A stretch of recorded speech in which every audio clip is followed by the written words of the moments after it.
நாம் தமிழர் மாதிரி தனியா களம் காண போறீங்களா?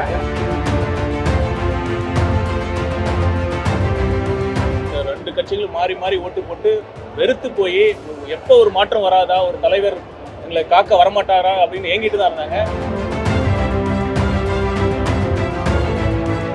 உங்க தலைவர் எப்ப சார் செய்தியாளர்களை சந்திப்பாங்க? என்ன மாதிரியான ஸ்ட்ராட்டஜி? முதலமைச்சர் பெறப்பட்ட அந்த பாக்ஸ் இருக்குல்ல, அதோட நிலைப்பாடுகள் எப்படி நினைக்கிறீங்க? நீங்க கேட்டு சொல்லுங்க. எங்க இருக்குன்னு எங்களுக்கு தெரியல, உண்மை எங்களுக்கு தெரியல. நீங்க தான் பத்திரிகையாளர், நீங்க முதலமைச்சரை வந்து கேட்க முடிஞ்சதுன்னா, அவரை அப்ரோச் பண்ண முடிஞ்சதுன்னா, அவர் பத்திரிகையாளரை சந்திக்க ஒரு துணிவு இருந்ததுன்னா நீங்க கேட்டு சொல்லுங்க. சார், கடந்த ஒரு 4-5 மாதங்களுக்கு முன்னாடி பல கட்சிகளோட கூட்டணி வரப்போகுது, எதிர்பாராத கூட்டணி வரப்போகுது. நீங்க இன்ன வரை எதிர் கூட்டணி வந்த மாதிரி தெரியல. நாம் தமிழர் மாதிரி தனியா களம் காண போறீங்களா? ஏன்னா கூட்டணியே இல்லையே உங்கள்கிட்ட, யாருமே பலம் கம்மியா இருக்கா? இல்ல, எங்களோட நிலைப்பாடுல வந்து ரொம்ப தெளிவா இருக்கும்.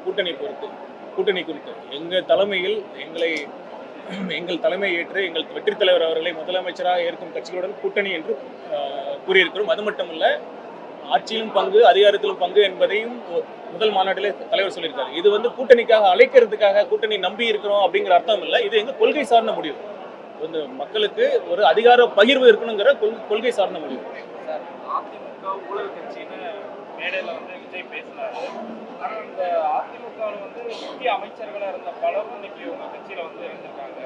அப்போ அவர்களெல்லாம் இப்போ புனிதர்கள் ஆயிட்டாங்களா அப்படின்னு வந்து டிடிவி தினகரன் வந்து ஒரு கேள்வி எழுப்புறாரு. இதை எப்படி பார்க்குறீங்க? ஏன்னா அவர் கேட்குறது சரின்ற இல்லை, நீங்கள் கேட்கப்பட்டு யார் கேள்வி கேட்குறாங்களோ அவங்களோட ட்ராக் ரெக்கார்டு என்ன, இப்போ திமுக இதே இப்போ குற்றச்சாட்டு வச்சுருக்காங்க, அவங்களோட என்ன நடக்குதுன்னு நான் சொல்லி தெரிய தேவையில்லை. தலைவர் வந்து அந்த கடந்த நிகழ்ச்சி அன்னைக்கு ரொம்ப தெளிவாக சொல்லியிருக்காரு. நான் ஊழல் செய்ய மாட்டேன், ஊழல் செய்ய விட மாட்டேன்னு சொல்லியிருக்காரு. அதுதான் இங்கே நடைபெறும். எந்த தலைவர் ஆட்சியில் யாரும் ஊழல் செய்வதற்கு எந்த துணிவும் இருக்காது. இல்லை, நான் பார்க்கல. உண்மையாக இந்த காலையில இருந்து இங்கே இருக்கேன், நான் அதை பார்த்துட்டு அப்படின்னு சொல்றேன்.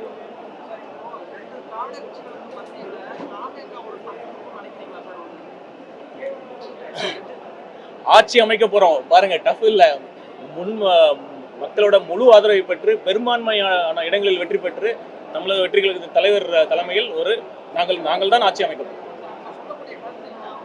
அது ஏன் சொல்றேன்னா மக்கள் உண்மையாலுமே ஒரு மாற்றத்திற்காக ஏங்கிக் கொண்டிருக்கிறார். இந்த ரெண்டு கட்சிகளும் மாறி மாறி ஓட்டு போட்டு வெறுத்து போய் எப்போ ஒரு மாற்றம் வராதா, ஒரு தலைவர் எங்களை காக்க வரமாட்டாரா அப்படின்னு ஏங்கிட்டு தான் இருந்தாங்க. அதனால தான் நான் அடிச்சு சொல்றேன், நம்ம இந்த தேர்தல் பாருங்க ஒரு மிகப்பெரிய ஒரு ஜனநாயக புரட்சி ஏற்படுத்தும்.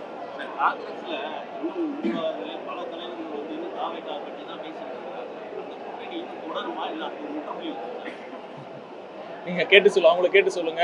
எல்லாத்தையும் பிரஸ் மினிட் அதை பற்றி நான் சொல்ல விரும்பல. அது நடக்கிறப்ப தெரியும். தேர்தல் அறிக்கையை தவிர இது எல்லாத்தையும் கேட்குறீங்க. விஜய் அவர்களுடைய தந்தை வந்து காங்கிரஸுக்கு வந்து அதிகாரம் கிடைக்கும்னு சொல்றாரு. கட்சியில எந்த இதுலையும் இல்லை. அதனால அவர் அவங்க கூப்பிடுறாங்க. ஆனால் காங்கிரஸ் வந்து பலமுறை மறுப்பு தெரிவிச்சிட்டாங்க. மாநிலத்தில் செல்வப்பிரதே மறுப்பு தெரிவிச்சிட்டாரு. திமுகவினரே காங்கிரஸுக்கு பலன்னு பேசக்கூடிய சூழ்நிலை தான் இருக்கு. ஏன் நீங்க திரும்ப திரும்ப காங்கிரஸை வந்து அவங்க அப்பா எல்லாரும் கூப்பிடுறாங்க? அந்த நிலைமை ஏன் இருக்கு? தேசிய கட்சி ஏதாவது ஒன்று இருக்கணும்னு நினைக்கிறீங்களா? அது மாதிரிலாம் இல்லை. அவர் அப்பா அவர்கள் கூறியது அவரின் கருத்து. கூட்டணி குறித்து பொதுவெளியில் பேசுவதை நம்ம தவிர்க்கிறதா இல்லைங்க. ஒன்னே ஒன்று தான் திரும்பவும் சொல்ல, நீங்கள் எப்படி கேட்டாலும் நான் சொல்கிறேன். கூட்டணி குறித்து தலைவர் அவர்கள் முடிவெடுப்பார். அதற்கான பேச்சுவார்த்தைகள் அவர்கள் தலைமையில் நடக்கும். சார், உங்க தலைவர் எப்ப சார் செய்தியாளர்களை சந்திப்பாங்க? என்ன மாதிரியான ஸ்ட்ராட்டஜி? இப்போ ரொம்ப நாளா அப்படியே போயிட்டு இருக்கு. NDTVல ஆஃப்டர் கேமரால வந்து பேட்டி கொடுக்குறாரு. எப்போ வந்து பொதுவெளியில் உங்களை மாதிரி வந்து பத்திரிகையாளரை சந்திக்க போறாரு? அது எதுவும் என்ன ஸ்ட்ராட்டஜியா? அதுவும் ஜனநாயகன் படத்துக்கு அப்புறம் சந்திப்பாரா இல்லை என்ன மாதிரி? அது அதிகாரத்தில் இருக்கிறவங்களை நோக்கி கேள்வி கேட்க வேண்டிய நீங்கள் கேள்வி. முதலமைச்சர் அவர்கள் அவர் எப்போ பத்திரிகையாளரை சந்திக்கிறாரோ, ஒரு உண்மையான பத்திரிகையாளர் சந்திப்பு நிகழ்வு நடக்குதோ அதற்கு அடுத்த நாள் சந்திப்பார்.